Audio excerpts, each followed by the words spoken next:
Pepe, tama na. Tama na mga bata. Pep! Tama na!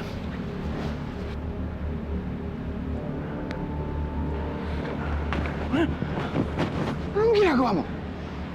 Ikaw na naman pasimulo nito, ano? Pa, hindi po ako nag-umpisa. Sawa-sawa na ako sa mga palusot mo. Ikaw lang ang laging walang kasalanan dito. Respetuhin mo naman ako bilang ama mo. Gusto mo bang matanggal ako sa trabaho ko? Sa ginagawa mo yan?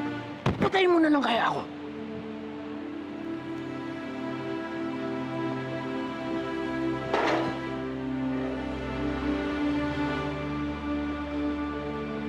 Believe this guy? Why did you even bring this guy here? Alam mo ba kilala mo ba kung anong klaseng lalaki yan? He's a parasite. He's nothing but trouble. Dean, tumigil ka na. Why are you even here? You should just go. You're not welcome here. Sorry.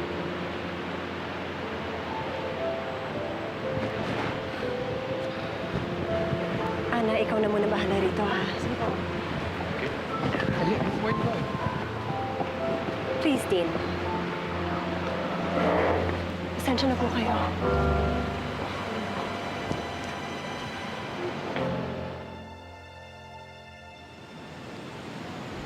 Sorry talaga.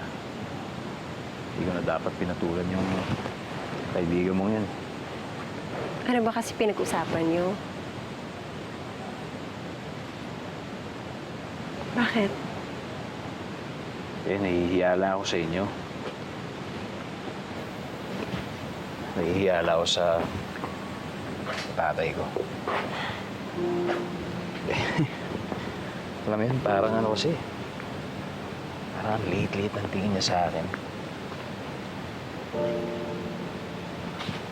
Paano ba naman kasi parating puro mga kapalpakan ang dinudulot ko sa kanya. Puro na lang gulo.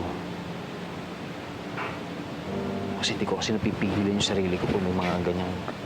Ay, nako.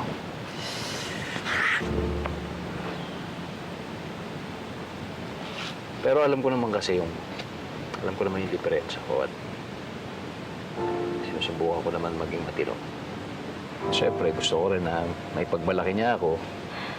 Gusto ko rin na matupad yung promise ko sa kanya. Ano ba yung promise mo sa kanya? Inaantay ko kasi yung resulta ng bar. Wow! Oh my goodness! Future lawyer ka pala. Attorney. Saan? Huwag mo maliitin ang mga nagawa mo, ha? At least, tinatry mong baguhin ang buhay mo.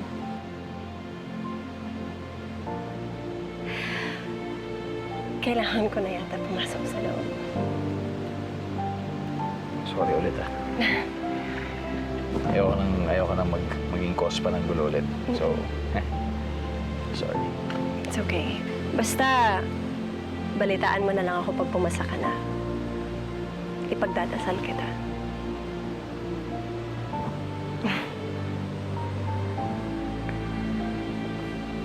Sari, bakit? Bakit? Anong ibig mo sabihin? Bakit hindi si Dean ang kasama mo? Bakit? Ba't nandito ka ngayon?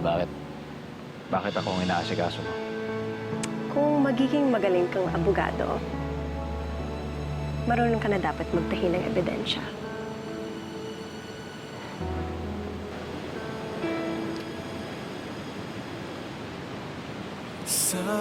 Good night. Kabilang dulong pinanggalingan, ngunit tila yata tayo'y tinadhana.